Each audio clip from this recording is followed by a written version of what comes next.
Say what again? Say what again? I dare you. I double dare you. Say what one more goddamn time.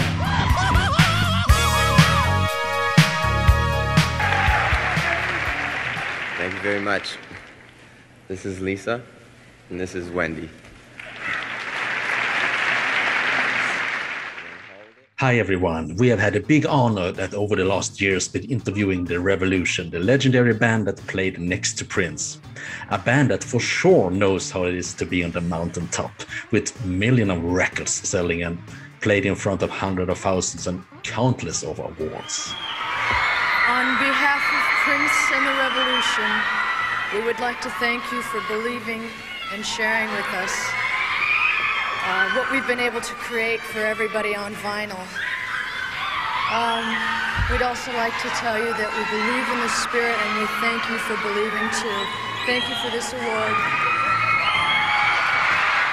So what could I do to break the ice once I have the opportunity to sit with them?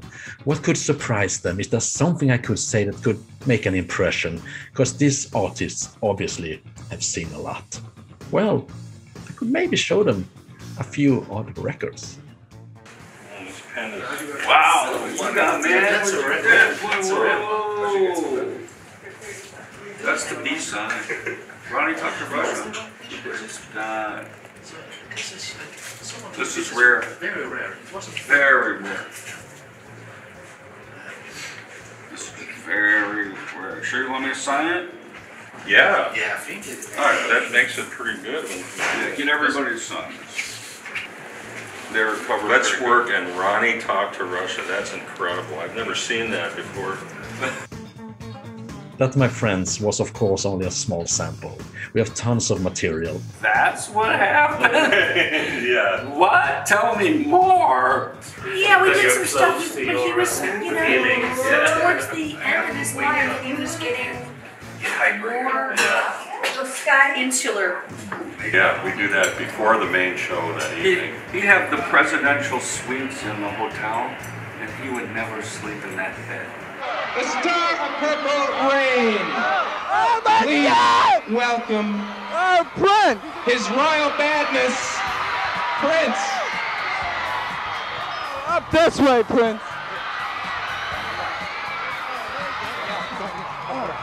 Oh God! Oh God! Oh God! Oh, Prince! Prince! Prince! I love you! Prince! Oh my God!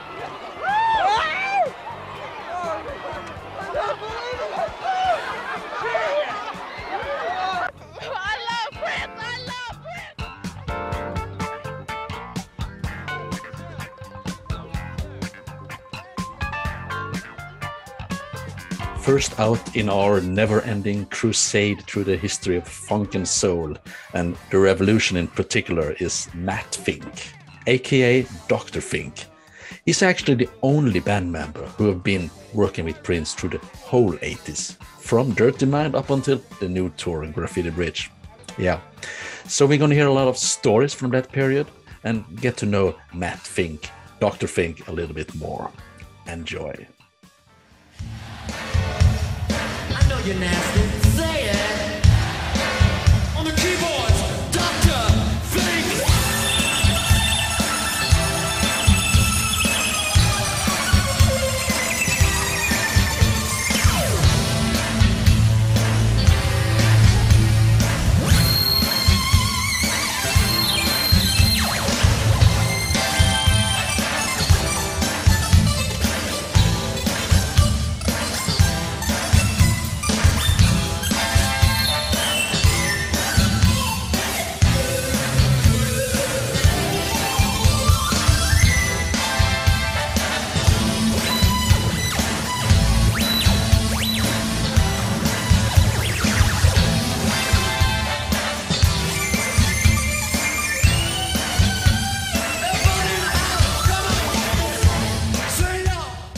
We're glad to have you on board as a guest here. It's a big honor, and we're gonna try to do some topics about the background. For many of us, it's obvious and we know the story, but for some of the viewers who are not that familiar, a very short summary could be that you're actually the only one who's been in the Prince band since Dirty Mind up until the Nude tour for a long time. So that puts you in a very unique position. But before we go into that, we would like to be asked if there is a elevator pitch on how it all started up for you, how your interest in music, and where did the journey begun, and how did it ended up in the Revolution? Okay. Well, I'll start from the very beginning as best I can. My parents, who are both had degrees in theater, and musical theater and regular theater, and my father, he dabbled in the little piano, but he wasn't really never had lessons. He just liked to play, you know, and make up his own stuff. And then my mom had a little bit of piano lessons growing up and could play a little classical, things like that. So, but their main focus was the theater and doing professional voiceover work, and all through my childhood. And they did a lot of plays together. My dad directed them plays. He acted in them. He wrote a play that won an award, actually. So there was a creative component from early on. Yeah, my parents were very artistic, and so they actually got me into theater and music very young. You know, by the time I was about 8, I was already acting in some plays and doing some actual educational recordings for this one company that they brought me in to do some stuff for when I was a kid. And then piano lessons started like about when I was about 7-ish. Mainly the simple, you know, Twinkle Twinkle Little Star, you know, and then moving on. We have all been there.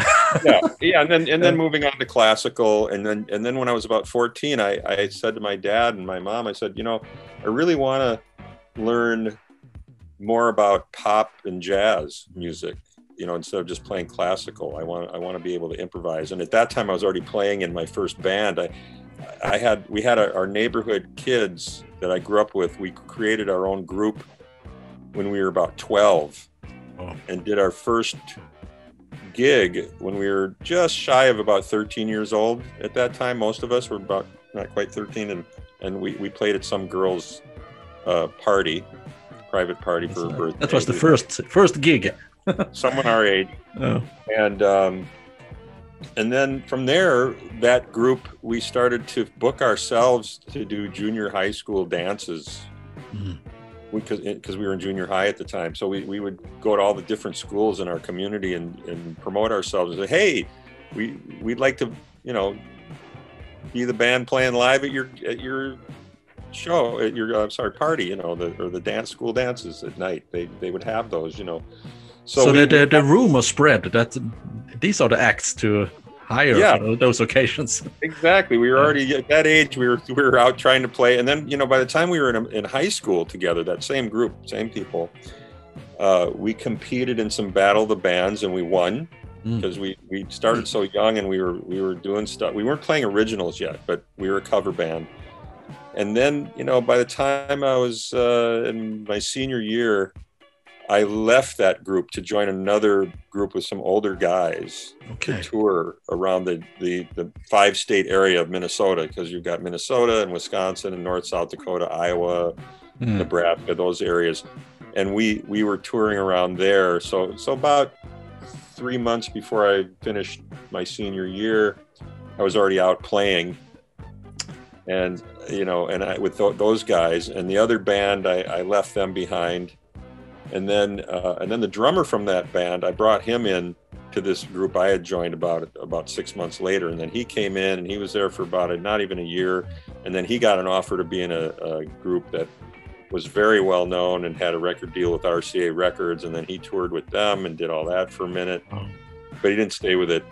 Maybe 2 years tops, if that. So you gained a lot of experience from those gigs and the rotation of different musicians, it sounds like. Right. And then, you know, I changed groups as well. After that one that I joined in my senior year of high school, I was with them a little over a year or so, and then I had an offer from another band that I liked even more, because they were doing a lot of R&B, pop, and Steely Dan, and And then we were also doing all the music that was big from the disco era at that time. But, you know, the previous group was more of a pop rock thing. Okay. So we were playing a lot of... And now you adapted the disco movement. Yeah, we got more into the R&B and side of things than just like, you know, playing the Rolling Stones in Boston and stuff like that. So we got into that.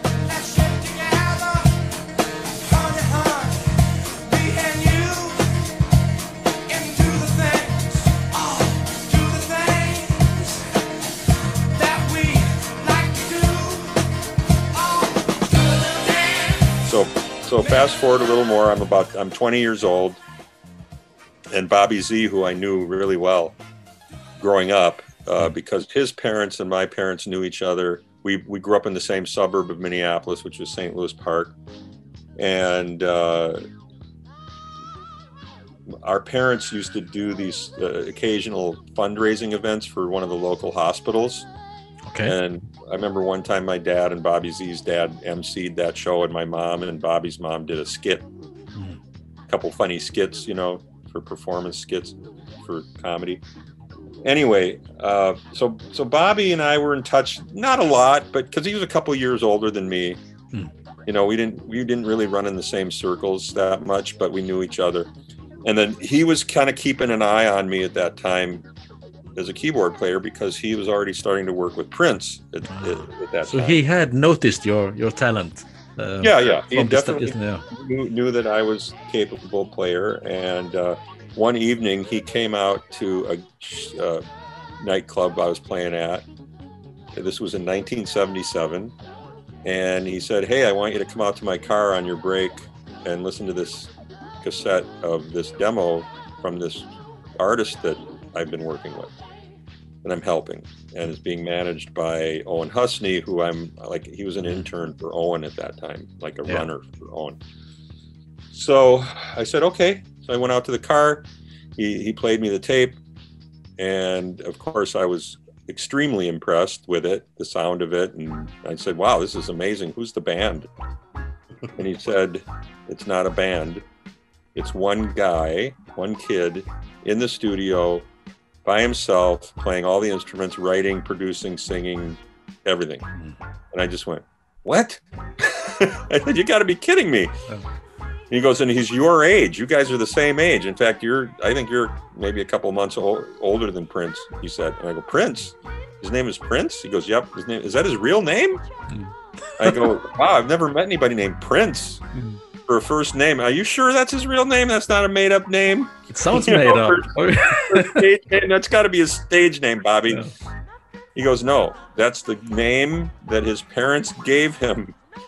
And his full name is Prince Rogers Nelson. And his father had his own jazz ensemble called the Prince Rogers Trio. And that's why it was named after his father." So, but it's John Nelson is his father's real name. So, but that was a stage name for his father that he gave to Prince. So go figure. It was for real. It was for real, though. Totally for real.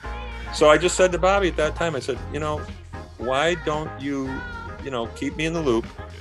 And Bobby was saying, "Yeah, we're Prince's manager is going to attempt to get him a record deal, and he's going to be shopping with other agents out to the major labels in New York and LA, and hopefully they'll get something for this guy." And I go, "Cool. Well, let me know when he wants to put a band together, because I'd love to meet him. I'd love to be a part of this if possible. Obviously, you brought it to me to listen to, so I would maybe be on board, right?" He goes, "Yeah, that's part of it." So he got your attention there, and you became curious, of course. But I can't guarantee you'll get hired, he said. But, hopefully you'll have an opportunity to audition someday. So we're gonna walk 'em.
fast forward to October of 1978. This was like late 77 when I heard this demo.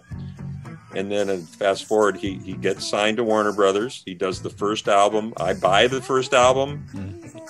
Even before I know I can get an audition with this guy, because he's the only artist in Minneapolis at the time that had a major label record deal. And someone who's really young,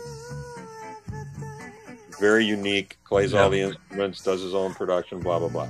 So it could only be Prince. Yeah, it could only be. Yeah, so I get the record, I put it on the turntable, I bring it home and listen to it, and I'm just like floored because that opening, that opening thing where he, the track For You.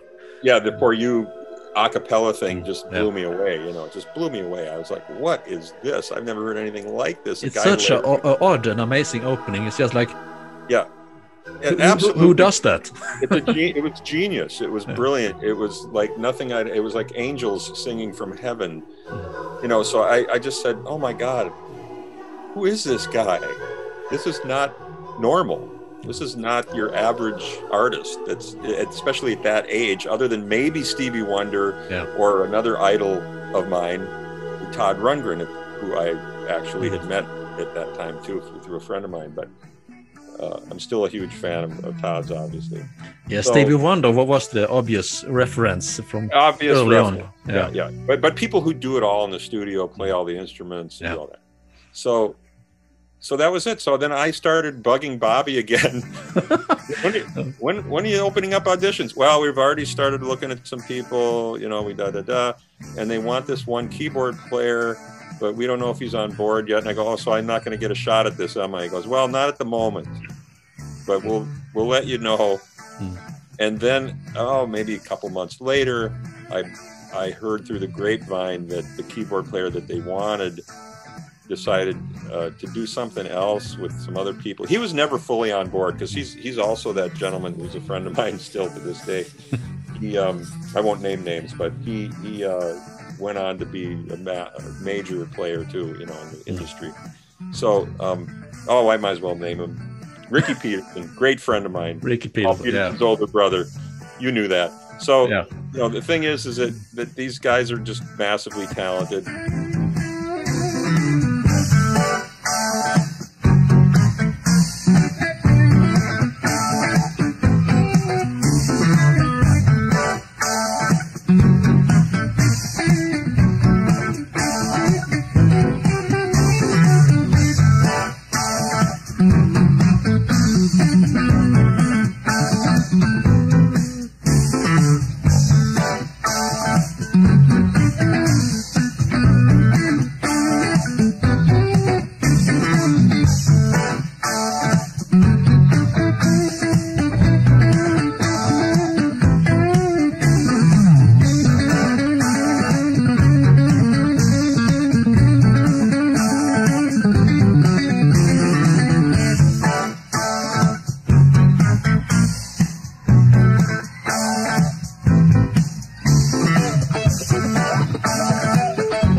Then the door opened again for auditions for keyboard players. But they started auditioning a bunch of people besides me. I think I was up against about 7 or 8 other keyboard players that they looked at least. And including Yanni, of all people. Remember Yanni? Yanni, yeah. You ever heard of Yanni, the new age artist from Minneapolis originally? Remember him?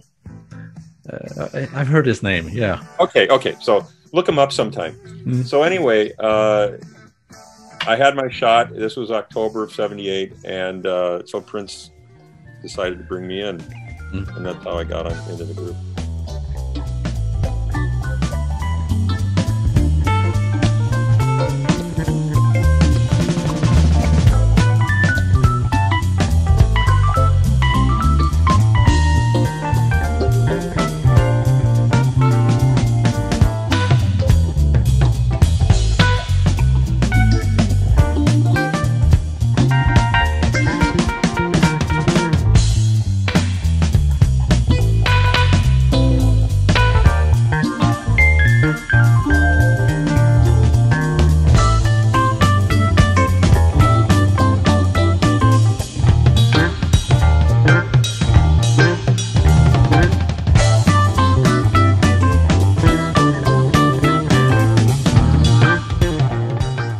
There was a shift for the Dirty Mind era, of course. That's when, as we mentioned, the For You album is an amazing album, and so is the Prince album. But I think the most of the industry musicians agree upon that the Dirty Mind was kind of a starting point, and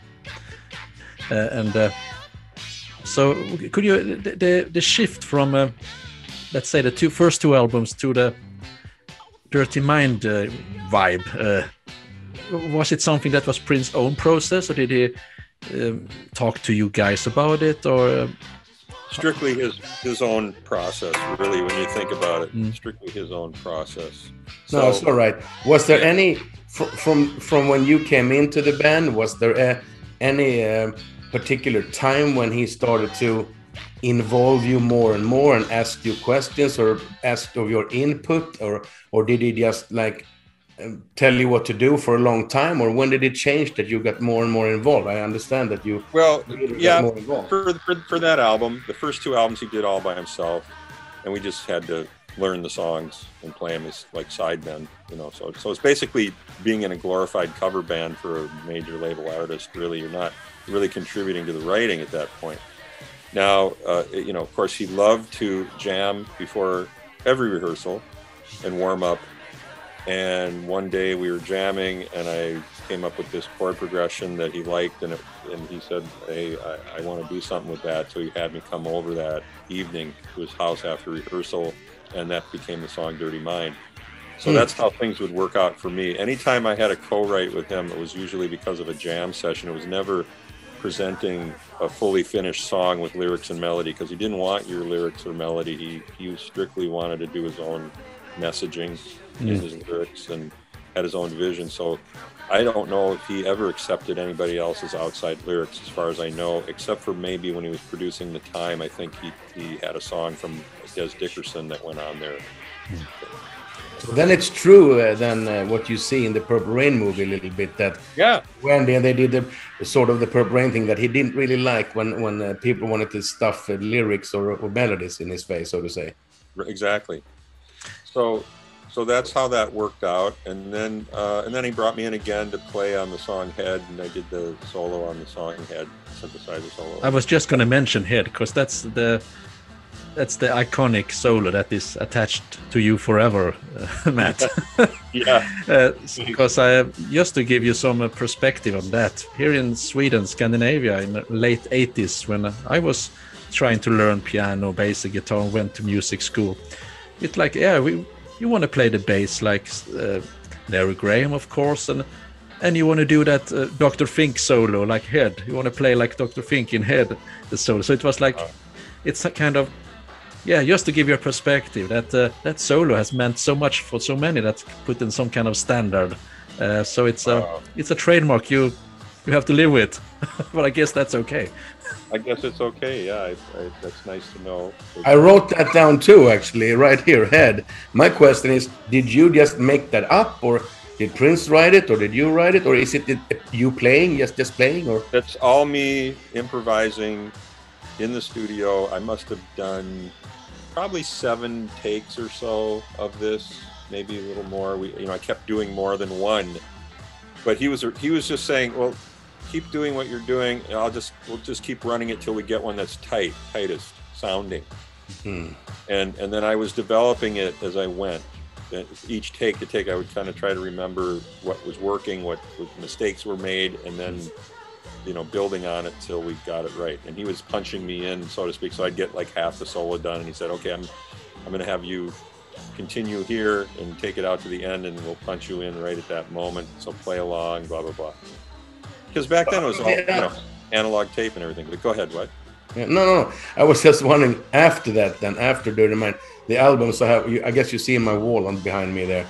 Yeah. So out of the albums Controversy and then on up till, let's say, Around the World in a Day, which of those albums did you, so to say, get more and more input in to do things that you like to do, or which album did you have the most fun creating with him, or play with him, or whatever we should say?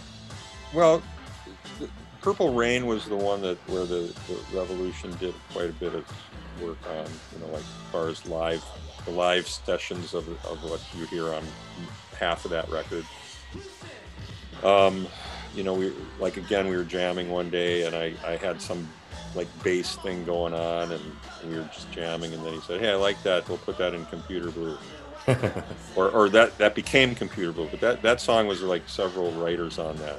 You know, it was like Prince, myself, Lisa, Wendy, and Prince's dad had a hand in the bridge section of that song.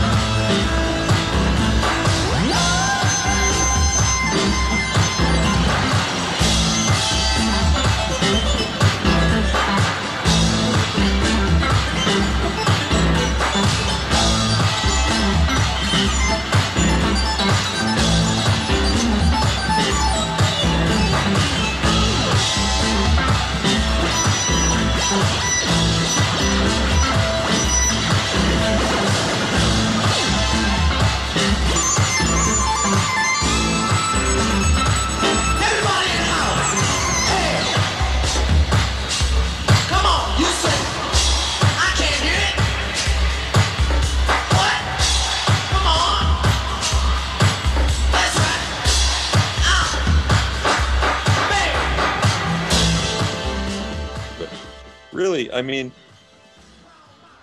I played on certain songs on each record. You know, there's usually one or two, not a lot. He didn't really need us in the studio a ton, you know, to be at his side.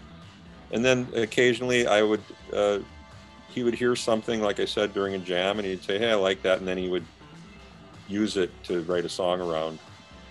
So that happened occasionally, not a lot though, you know. But then you were doing it live then on all the shows. Yeah, exactly. And then Lisa and Wendy, you know, I'd say by around the World in a Day album, Lisa and Wendy, Lisa's brother David Coleman was brought in to do some work on Around the World in a Day. I think David actually wrote the music to Around the World in a Day. I'm not sure if it was lyrics that he contributed to. I can't remember for sure. Yeah, it's something with the title track. Yeah. Is he credited with lyrics on that too? I'm not sure if it's lyrics or the musical, but he has a strong input on the title track. Yeah, in some way. Yeah. There was the music side of it was a lot of him on that one. But you mentioned the warm-ups and the sound checks and jams, and they're circulating a lot of recordings from those kind of sound checks which ended up with being enormous jams and kind of a source for inspiration and developing of songs, I guess. Yeah. So that was a part of the creative process in which you were involved, because he like took small pieces from everywhere during those long jam sessions, I guess. Yeah, that's right. He did. But you know, he usually. I would usually know if he was using something to give writing credit for. He didn't, you know, some people who worked with him felt that he may have been taking ideas and not giving full credit where credit was due, but I never encountered that with him ever. So, because it was pretty infrequent, you know, really, that he needed to grab something from somebody else. I know that he used Lisa in the studio a lot for background vocals, and I think Wendy at some point, Wendy and Lisa were doing things, you know, like Around the World in a Day, Parade, those two albums in particular, Wendy and Lisa were utilized more than anybody else.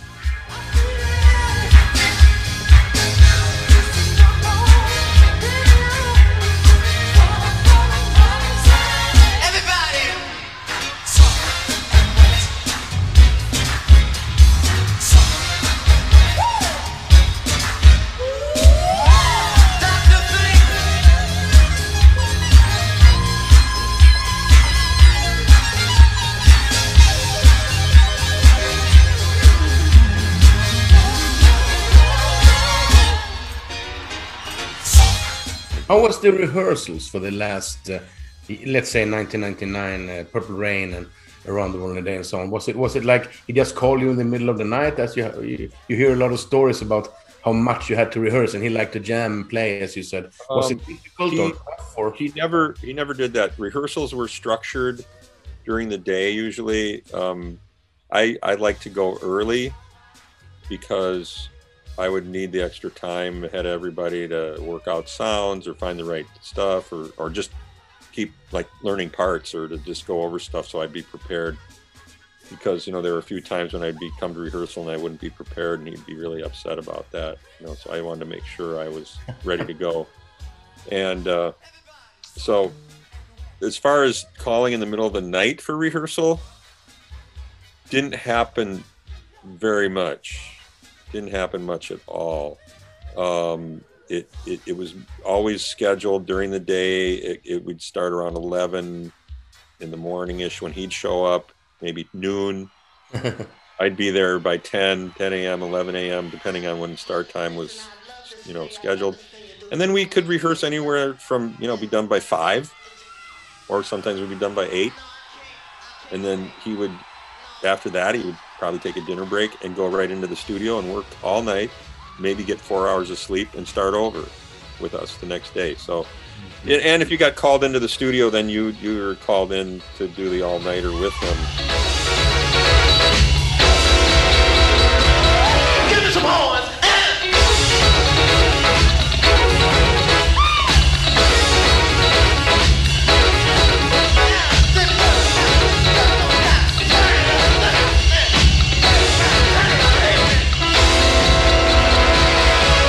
Look out!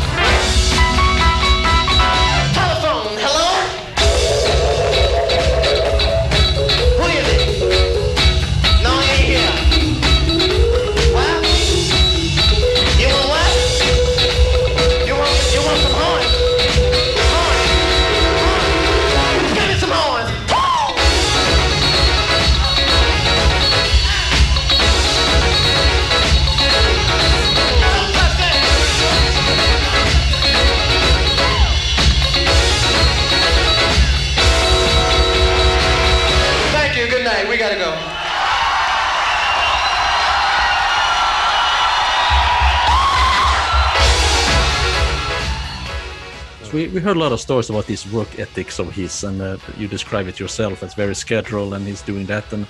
But we also hear stories about that he had a good sense of humor, and he was a practical joker. And so everyone who worked with him, yeah, he could be very strict and he could have his sides, but he also was kind of a very funny guy that we maybe not often could see on shows and movies and stuff like that. But we hear those stories, so it would be very interesting to hear, like, yeah, the funny guy behind the enigma persona.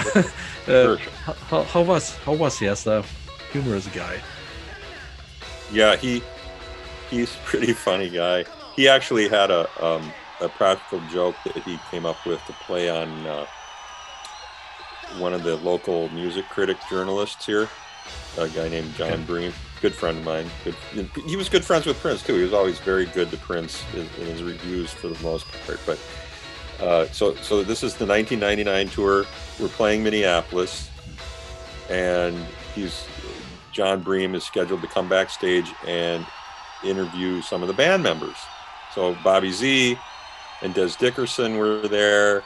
I was there, and Prince said, "Okay, guys, I want Bobby to walk in," or no, I think Prince was, that's right, Prince was doing the interview, my bad. Prince was being interviewed in the dressing room, and then he wanted Bobby to come in and then Des to come in, but Bobby first to come in and go over to the table where all the food was and, you know, pretend or act like he's making a sandwich, and then get mad because they forgot to bring the mayo and the ketchup and the mustard. They didn't have any condiments on the table.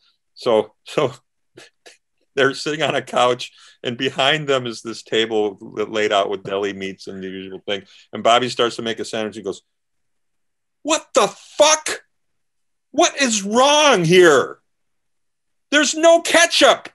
Where's the freaking ketchup?" You know, and he's like going off. He gets mad, and he's like pacing around the room behind Prince, and he's yelling out the door to somebody to come and bring condiments. And then he goes back to the table, and he picks the table up and throws it up in the air and tosses everything off the table in front of John Bream and Prince. And John, expression. Yeah, the expression, and this was all being videoed, right? So it was meant to be a total joke. And then Des comes in and goes, "What happened to the food? I was going to have a sandwich, Bobby. How dare you?" And then he like starts pushing Bobby around. You know, it got out of hand. Wow. And then finally, you know, they started laughing, and John realized it was a practical joke. I don't want to take my clothes off, but I do. I don't want to turn nobody on unless it's you. Hey.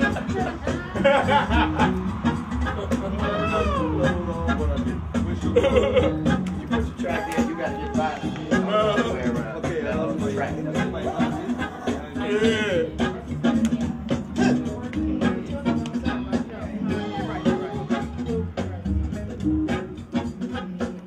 But at the Love Sexy show in Stockholm, there were 2 shows. I remember one particular night, we had tickets really close to that cross stage thing.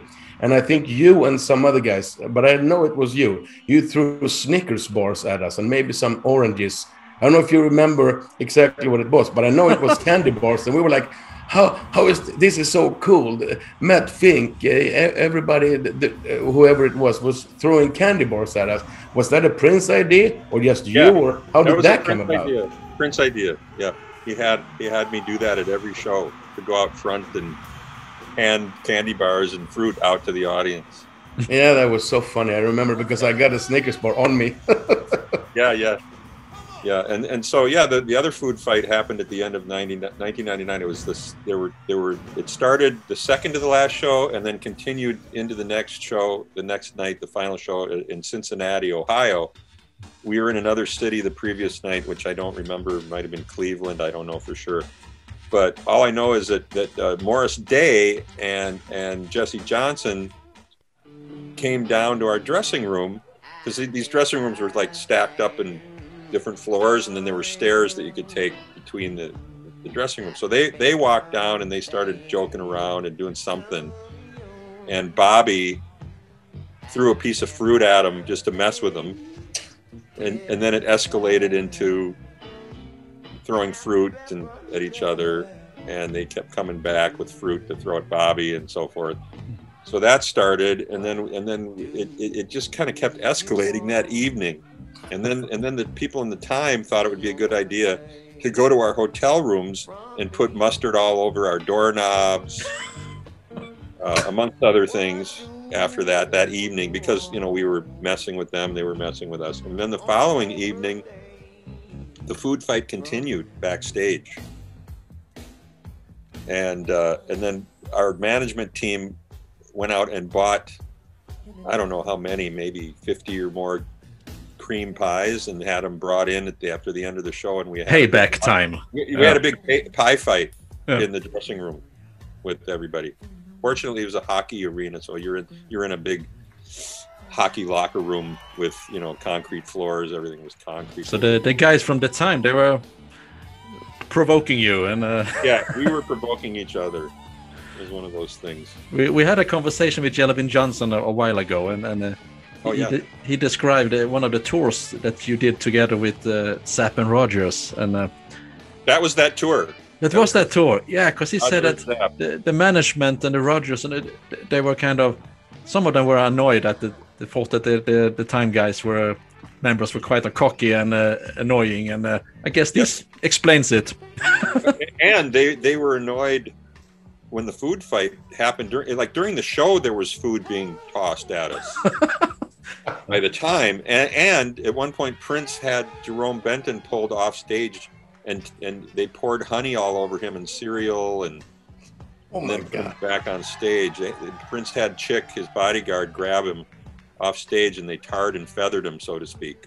No way! Oh yeah, it was something else. It was really, really intense. So it was too much. They were mad, and then Roger and his group. I'll never forget. I said goodbye to Roger at the end of the night, right? Mm-hmm. And I'd been in his dressing room earlier saying, "Hi, how are you? Blah, blah, blah. Good. It was fun touring with you," and so forth. And he looked at me at the end of the night after all the shenanigans, and he goes, grown men. Yeah, exactly. Grown men. Just like that.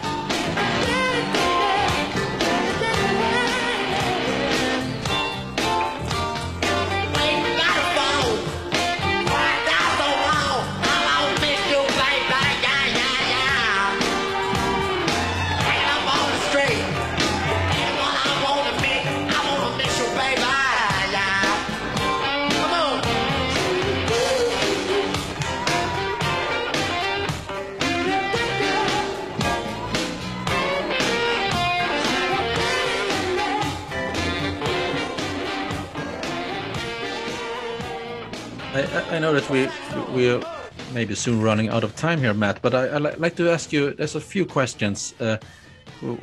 One of them is the after shows that started to develop. Yeah. And especially in when we talked to Eric Leeds also a while ago, he said that the most amazing ones were the ones in Europe, and there were a lot of some of things were of course rehearsed, but there were a lot of improvisation, and it started to develop to be a concept of its own, and it's a lot of iconic after show gigs. And could you give us some take on that and the development of those gigs? And I guess there were different kind of guests, and there were late night gigs that were totally improvised and stuff like that. How was the vibe? How was the vibe? Was, we're gonna go jam and we're gonna wing it, and here, let's rehearse a few songs that we'll play.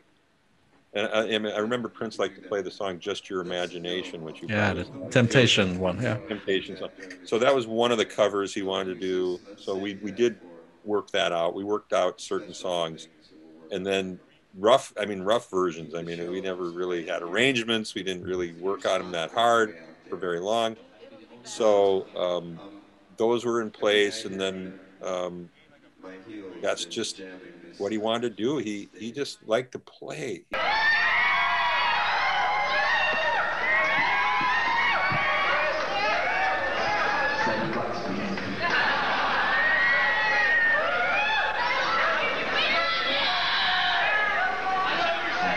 You too.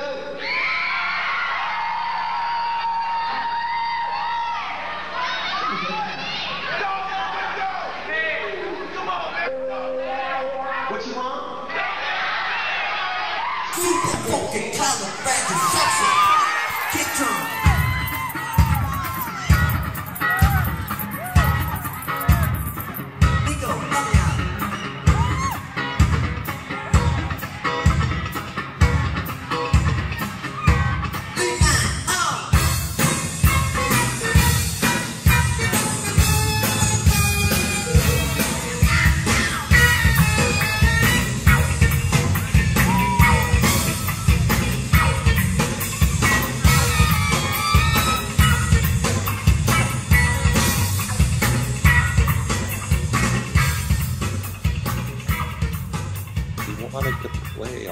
Enjoyed it so much.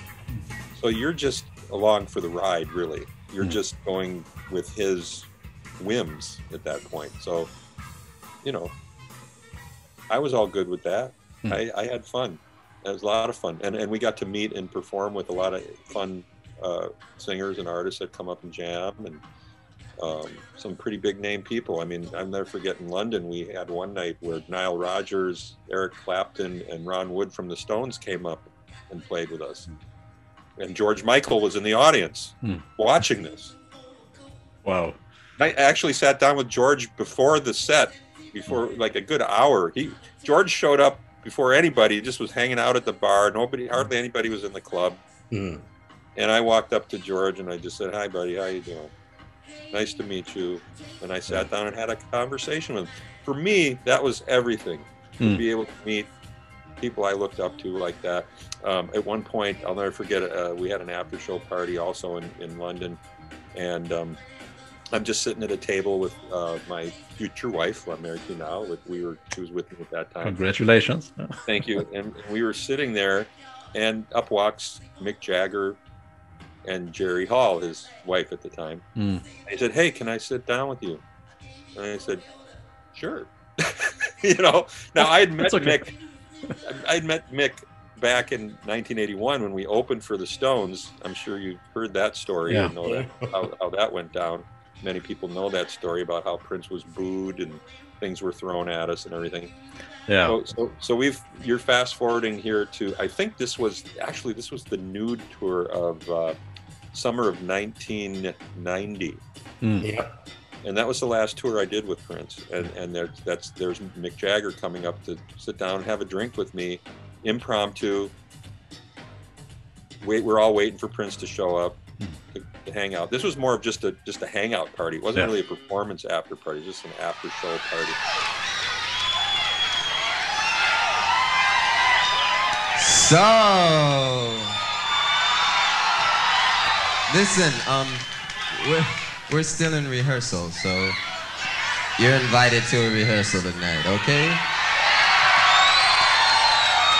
We're just gonna play some new things and try out on you and try out on ourselves.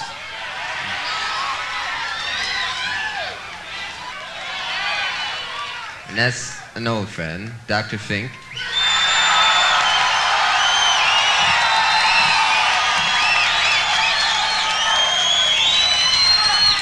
This is a new friend, a polka dot suit.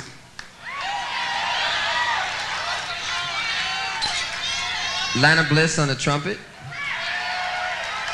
Mr. Madhouse Eric Leeds on the saxophone. And Sheila E. on the drums.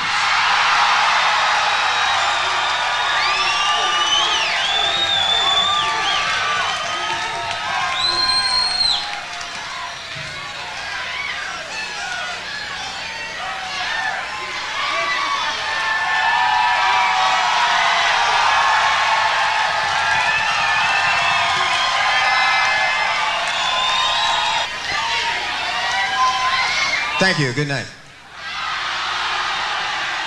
She told me to say that. And for those of you on Valium, my name is Prince.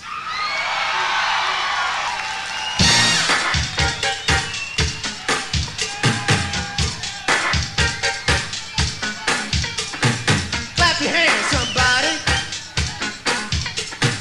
Clap your hands, somebody. Soul clap, double time.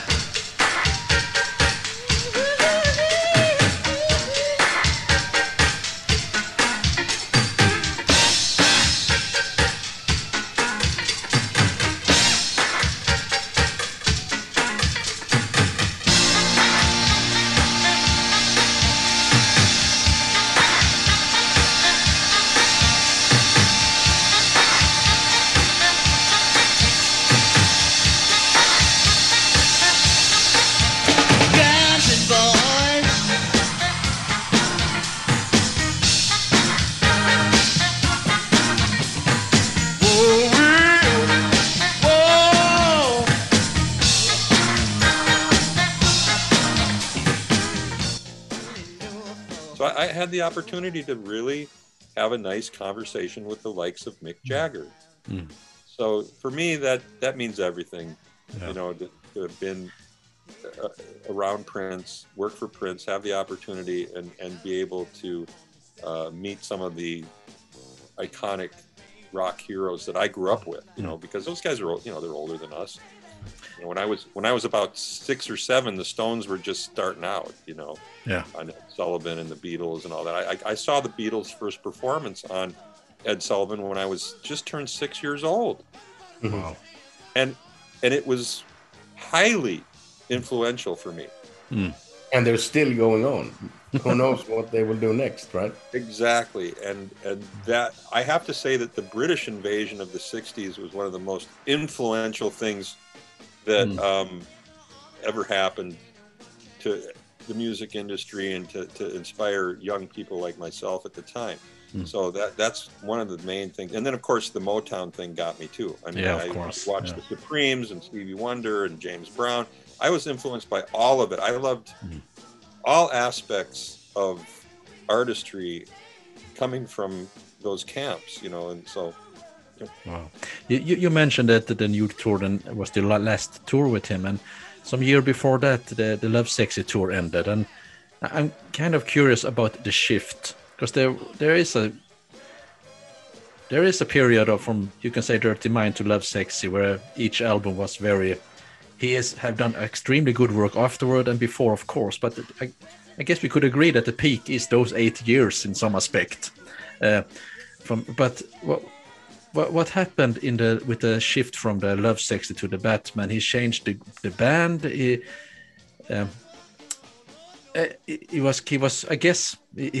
wasn't given those sales from the States that he wanted for the album. I guess some shops didn't want to front it, have it behind the desk, and the shows weren't that sold out as much as in Europe. In the States, there was a lot of, it wasn't going his way all the way. So how did he react? And was that a component in which he changed the band and went into Batman? Why did he choose Batman?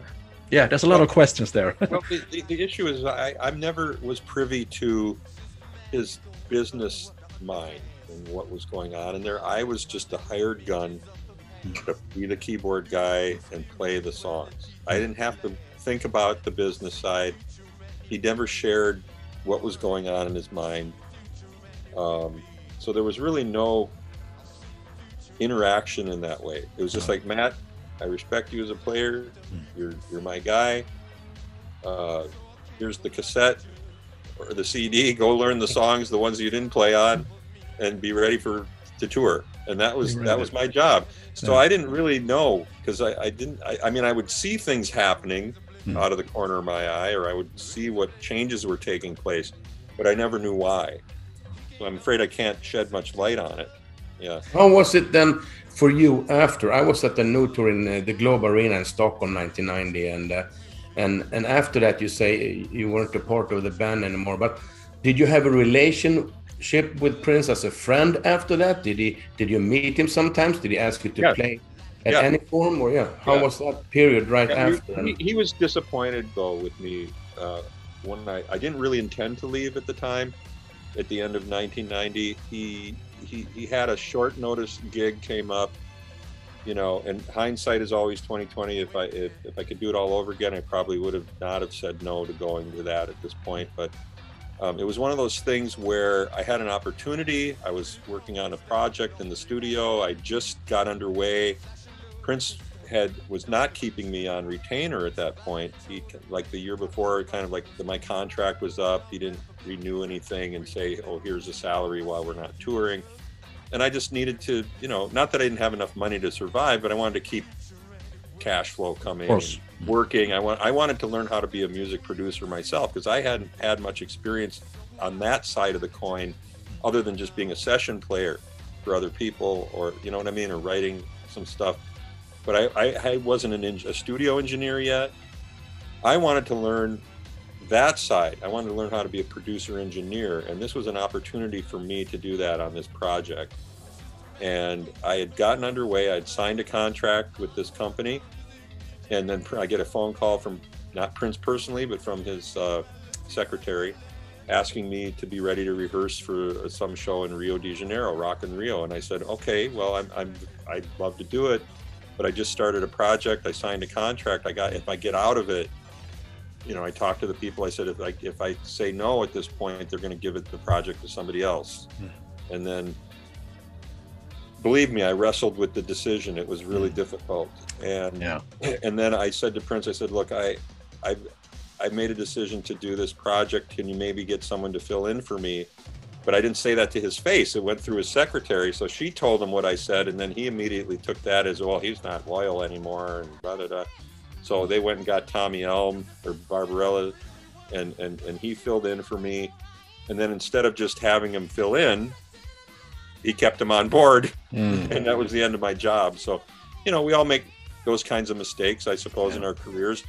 But I don't know if I view it as a total mistake, because then it opened the doors for other things for me to do after that. But you got to tell him later that you didn't, so to say. I didn't intentionally quit. No, I told him that. And I didn't mean to, and he understood.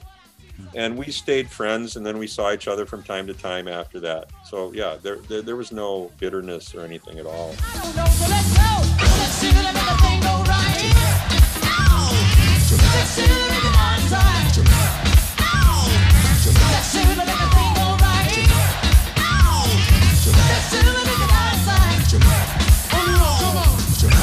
Kick drum, come on. Come on, y'all, say it. Everybody say it. Live out, Roman.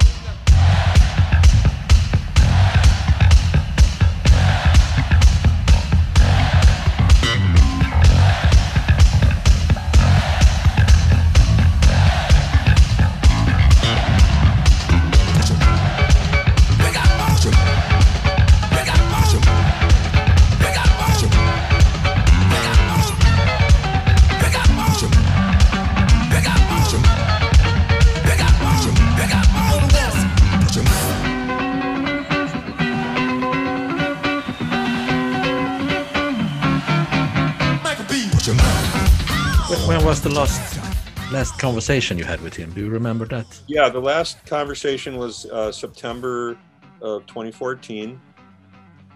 I went out to Paisley Park. He invited me out to have a meeting, and the first thing out of his mouth was, "Hey, I've been thinking about reuniting the revolution." He brought Bobby Z out to that meeting, and he told both of us that he was starting to think about it, and would you guys be into doing that again? Oh. And we just went, hell yeah, let's go. Wow. What are you waiting for? You know, we've been waiting for you to do that for years. Yeah. Sure. And I said, have you told anybody else in the band what you're thinking? He goes, no, I just wanted to talk to you guys first, and then I'm gonna communicate with the other people. Well, for whatever reason, after that meeting, he never pursued it in a serious way. He just put together Third Eye Girl, and I thought, okay, he's got to get that out of his system. Hopefully he'll still do a revolution thing at some point. And then, you know, the rest is history. So yeah, it didn't come to fruition. He also wanted to talk to Bobby and I about some other things that he was concerned about, but I won't go through that. Of course. You had your own band. We talked years ago. Well, my own band, yeah, that was one of the things he wanted to talk to me about, but he wasn't too pleased with the Purple Experience, which was basically a Prince tribute act. Okay. That I was asked to join by some other people who I'd done a show with earlier, and they came to me with the idea. At first I said no. I said Prince would never approve of me playing myself in a Prince tribute band. Okay.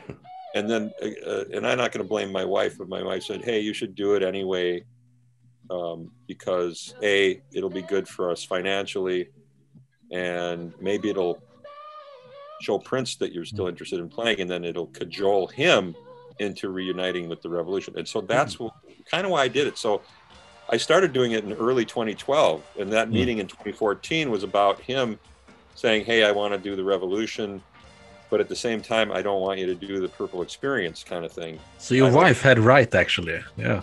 Yeah, it did like persuade. It kind of showed Prince something, and he was actually started to make him think twice about it. And I said, well, look, you know, we're just promoting the brand.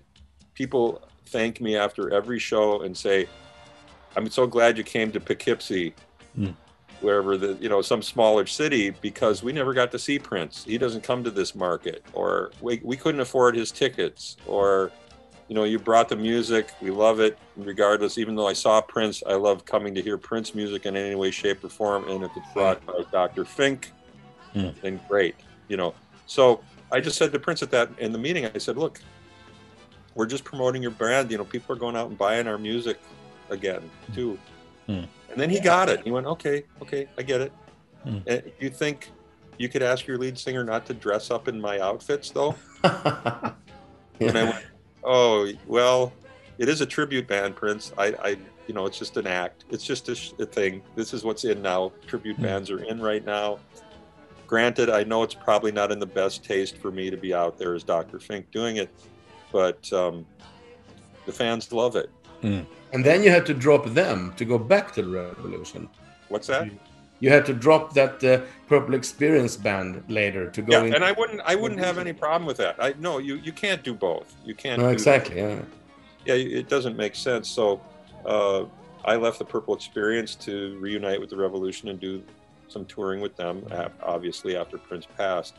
So Yeah, but you know, it's funny. Some people were really offended by me doing that, and others didn't care. You know, they thought it was not a big deal. So it just depends on your perspective.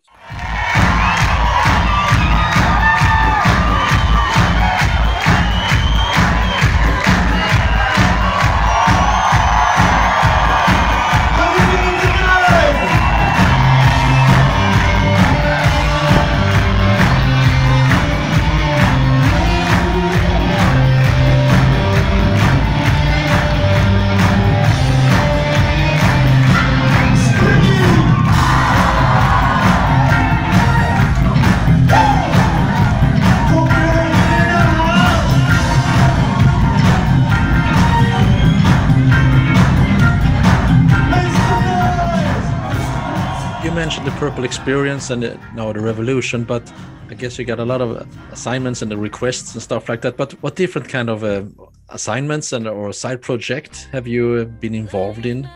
Okay, well, there's an artist by the name of Michelle Rose. If anybody wants to check her out, she has her own YouTube channel called Michelle Rose Music. I've been working with her for about 3 years, writing and producing her material. She's very young. She's in music school. She's finally going to graduate this year from the Berklee School of Music of Boston, which is a very renowned music school. She's majoring in vocals and production and stuff. So I'm continuing with her right now. She's continuing to grow as an artist. I've continued to do session work for other people when it comes in. But my main function for the last 5 years has been working for a newer company here in Minneapolis called V Media Entertainment. And the parent company, which is called ADX Labs, is where I started first before it became V Media. And I helped them develop a music streaming service, which is called My Music, which is dedicated to independent hip hop and R&B artists right now. Carousel, I really like this carousel, oh baby, carousel. Your love is like a carousel, your love is like a carousel. I really like this carousel. Boogie down, I'ma say it one more time, I'm not gonna stop, yeah, yeah. I'ma say it one more time, I'm not gonna stop, yeah, yeah. And then we have a new record label called V Records and a new TV channel called VTV, where some new video blogs are being produced right now. So it's very new. The website for V Media Entertainment, or vmedia.com, is the website. Just went online at the end of January. Even though could be timid, could be shy, tell it like it is, cause it's music or die. At VME, we just believe in thinking differently. And what I mean by that is we are inclusive. We are challenging societal norms by redefining what it means to be different and popular, different and hot, different and sexy. We pride ourselves on being a space where creators can tell their stories honestly. I believe in being an interruption, stopping the process, stopping the cycle, interrupting good to get to great. Man, when that happens, greatness occurs. And my official title now is the Director of Catalog and Licensing, which means I'm the person in charge of attempting to get songs placed in TV, movies and video games and so forth. I also worked on a video game last year that's coming out later this year called Rhythm Rumble, which I produced. Oh. And there's a song, a title track on that my son wrote and sang. And he goes by the name of Max Milli, and that's spelled MVXMILLI. Max Milli. You can catch him on iTunes, anywhere, you know, and he's an up-and-coming artist himself and producer. He's 25 now and lives out in Los Angeles.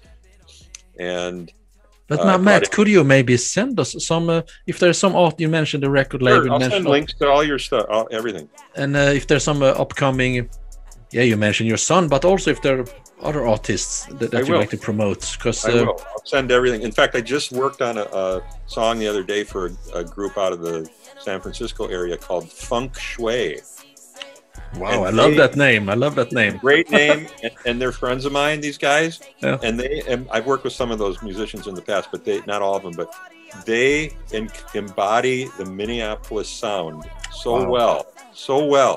The funk side of it. They're like a cross between The Time meets Jesse Johnson meets Jelly Bean meets some like Cameo or any of these guys, you know, that were the 80s funk heroes. That sounds amazing. Links to everything, and it'll be a lot of fun. So you have to send us those links. Tim, is there some questions that you forgot, or some topics that you want to touch upon that we haven't mentioned yet? Not really. I think we covered quite a bit. Other than, you know, check out V Media, check out the artists on the website. There are, you know, 5 or 6 now, I think, signed artists on there being featured. Wow. And it's very exciting time. Feels just like last week I was asking for your name. There's no mistaking, in between us was a flame.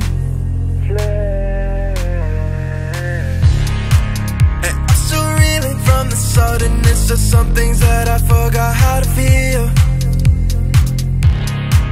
And all these girls tore me down to this, that I forgot that love is real. I'm falling,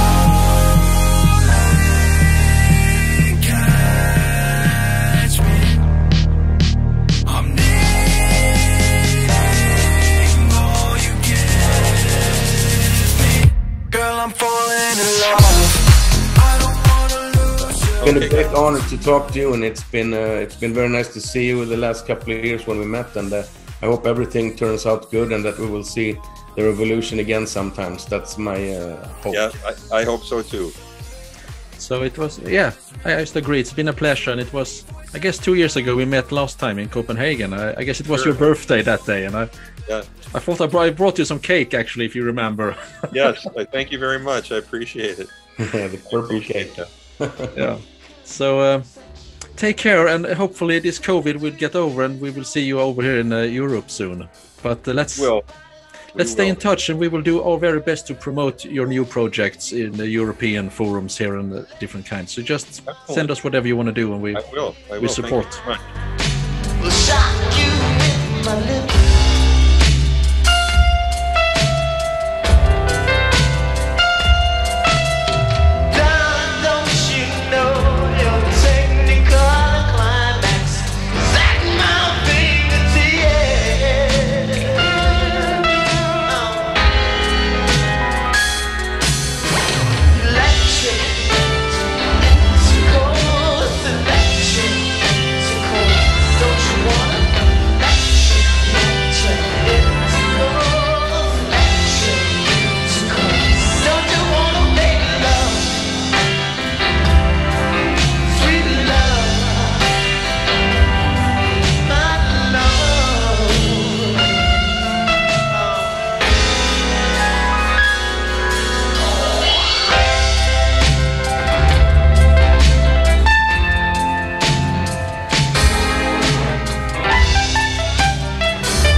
Enjoying this episode. Stay tuned for new interviews and reviews.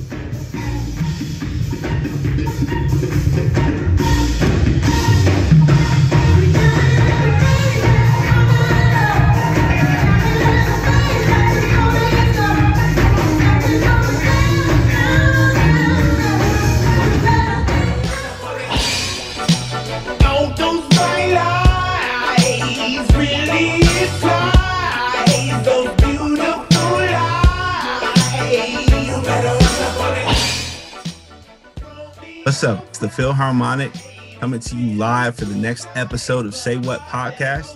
Stay tuned.